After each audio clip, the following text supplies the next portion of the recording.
बोलो जयकारा बोल मेरे श्री गुरु महाराज की जय।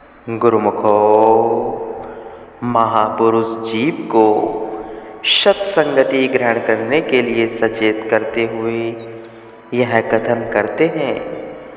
सत्संगति कैसे जानिए जिथे एको नामो वखाणिए। सत्संगति कैसे जानी जाती है? जहाँ आठों पहर केवल नाम की ही चर्चा होती है। सत्संग शब्द दो शब्दों से मिलकर बना है, सत और संग। विचार यह करना है कि सत वस्तु कौन सी है। कबीर आथी साखी यह कोटि ग्रंथ करी जान। नाम सत जग झूठ है सूरत शब्द पहचान। परम संत श्री कबीर साहिब जी फरमा रहे हैं, करोड़ों ग्रंथों का सार आदि पंक्ति में बतलाते हुए वर्णन करते हैं कि इस संसार में केवल नाम ही सत वस्तु है, बाकी सारा संसार असत है। इसलिए इस शब्द की पहचान करके अपनी सूरत को इसके संग जोड़ो। आगे कथन करते हैं, प्रभु के सिमरन रिधि सिद्धि नेहु निधि। मालिक के भजन में दौलत रूहानी शक्तियों की करामाते और नए खजाने हैं। 9 खजाने हैं। जिसको भी प्रभु नाम का रस भा जाता है उसके मन में कोई इच्छा शेष नहीं रह जाती।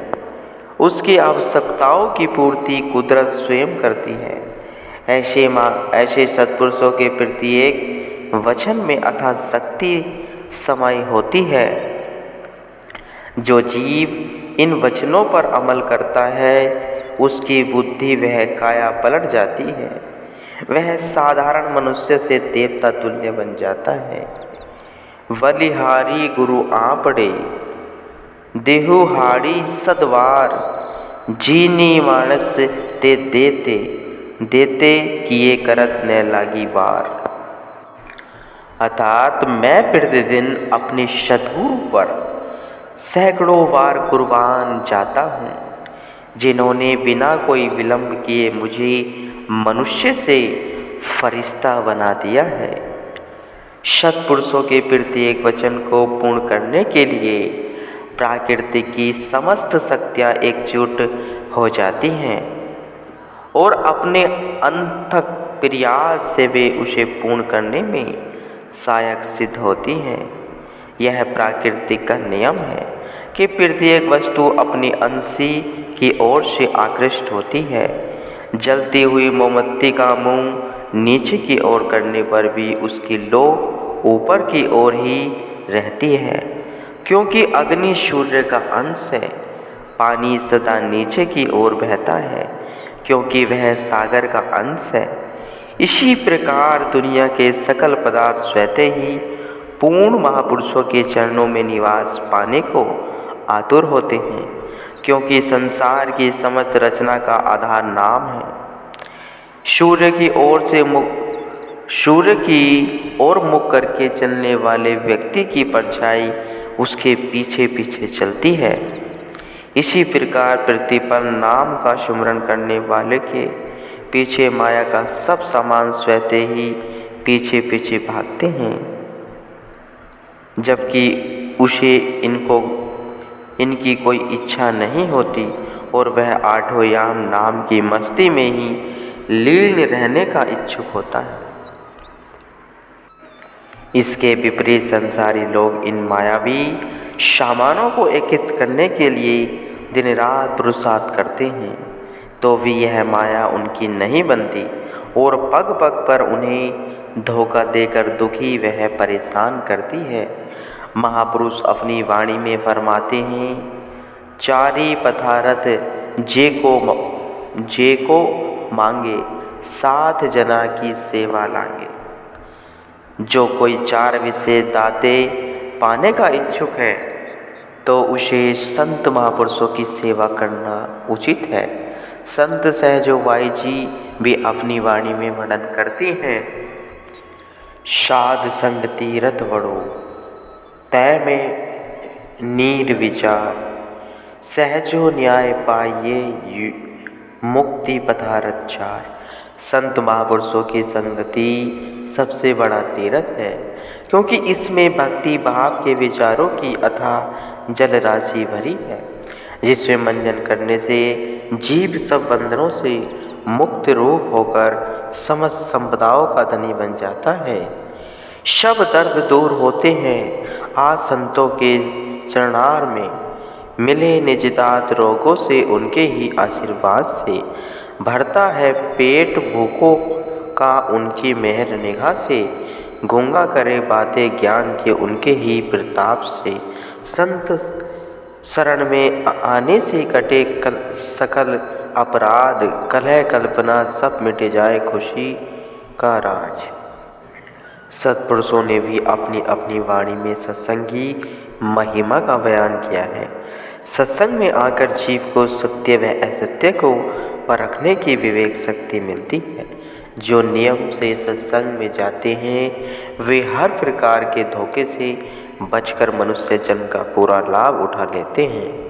जिस प्रकार शरीर को स्वस्थ रखने के लिए जीव को भोजन करना आवश्यक है, इसी प्रकार आत्मा की उन्नति के लिए सत्संग में जाना अति अनिवार्य है। सत्संग में ही जीवात्मा का कल्याण भरा हुआ है। चिकित्सा के क्षेत्र में ऐसी कोई औषधि उपलब्ध जो विष के प्रभाव को समाप्त कर देती है। सत्संग भी ऐसी औषधि है जो माया और कुसंग के प्रभाव को सूली से कांटा बना देती है। आगे साकेत मंडी के राजा की कथा का वर्णन किया गया है, जिससे यह स्पष्ट हो जाता है कि सत्पुरुषों के संग से जीव को कितना लाभ मिलता है। साकेत मंडी का राजा एक दिन श्री गुरु हरगोविंद साहिब जी के चरणों में उपस्थित हुआ। श्री गुरु साहिब जी वचन फरमा रहे थे, लेखों ने मिटे दे सखी जो लिखिए कर रतारी, अर्थात विधाता की तरफ से जो भाग्य में लिखा दिया जाता है उसे कोई मिटा नहीं सकता। सत्संगति की समाप्ति पर राजा ने श्री गुरु साहिब जी से प्रश्न किया कि जब भाग्य का लिखा कोई बदल ही नहीं सकता, फिर संत शरण और सत्संग में आने से क्या लाभ प्राप्त होता है। श्री गुरु साहिब जी ने फरमाया कि इसका उत्तर तुम्हें कल देंगे। रात को राजा विश्राम में हुआ तो स्वप्न में क्या देखता है कि वह मर गया है और उसे एक चंडाल के घर में जन्म मिला। वहाँ उसने अपने बेटे, पौत्र, पत्नी और संबंधियों सहित बहुत बड़ा परिवार देखा। बूढ़ा होने पर मृत्यु उपरांत उसे एक कब्र में दफनाया गया। इतने में उसकी नींद खुल गई। वह सोचने लगा कि स्वप्न तो वही आते हैं जो जागृत अवस्था में देखा जाता है, फिर मुझे यह स्वप्न क्यों कर आया है। काफ़ी समय सोच विचार करने के पश्चात उसने इस विषय में श्री गुरु साहिब जी से पूछने का निश्चय किया। प्रातःकाल वह अपने घोड़े पर सवार होकर श्री गुरु साहिब जी के स्थान पर पहुंचा। श्री गुरु साहिब जी अपने सेवकों के साथ घोड़ों पर सवार होकर जंगल में शिकार के लिए निकलने को तैयार खड़े थे। राजा भी साथ हो गया। श्री गुरु साहिब जी ने फरमाया कि आज जो शिकार जिसके सामने आए वह उसी का पीछा करे।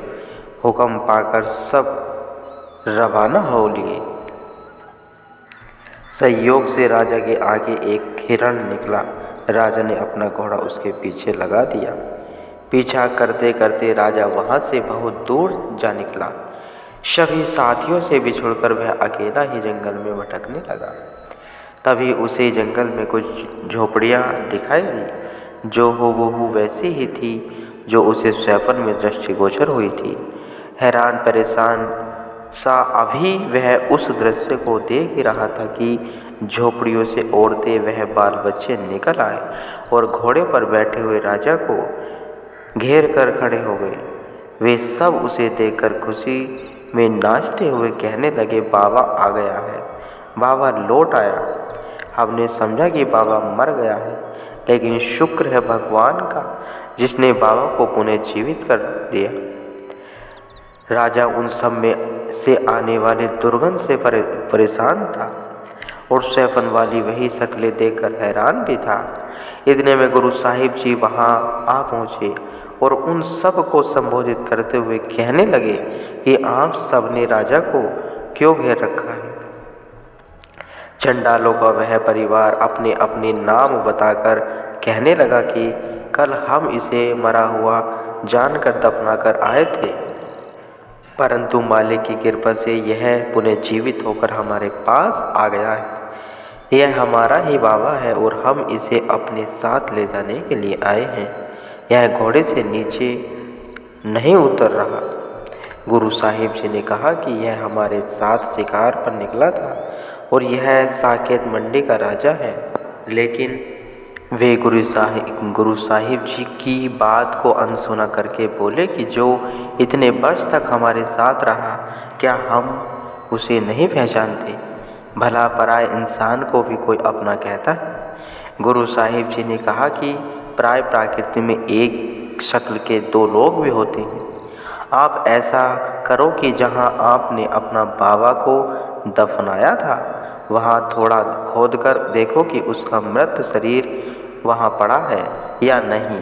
उन्होंने कब्र खोद कर देखा तो मृत शरीर को ज्यों का त्यों ही पाया।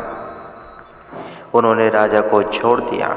राजा की तो मानो जान में जान आ गई।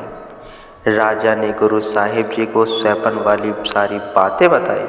गुरु साहिब जी ने फरमाया कि कल तुमने यह प्रश्न किया था कि यदि भाग्य का लिखा ले कोई मिटा नहीं सकता तो फिर संत शरण या सत्संग में आने का जीव को क्या लाभ है। तुम्हारे कर्मों वश तुम्हें चंडाल के घर जन्म लेकर कई वर्ष बिताने थे, परंतु सद्गुरु की कृपा से अनेक वर्षों का वह दुख तुमने एक स्वैपन मात्र में ही भोग लिया। लेख मिटा नहीं, परंतु गुरु कृपा वह सत्संग के प्रभाव से शूली का कांटा अवश्य हो गया। यह सुनकर राजा गुरु साहिब जी के चरणों में नतमस्तक हो गया। इस कथा से यही निष्कर्ष निकलता है कि सत्संग एक बहुत भारी तीर्थ है और इसमें सभी अन्य तीर्थ आकर वास करते हैं। पानी से तो केवल तन की सफाई की जा सकती है, लेकिन सत्संग में तन मन अनेक जन्मों के कर्मों की समस्त कलुषता धुल जाती है और जीव शीतल शांत हो जाता है। गुरुमुखो।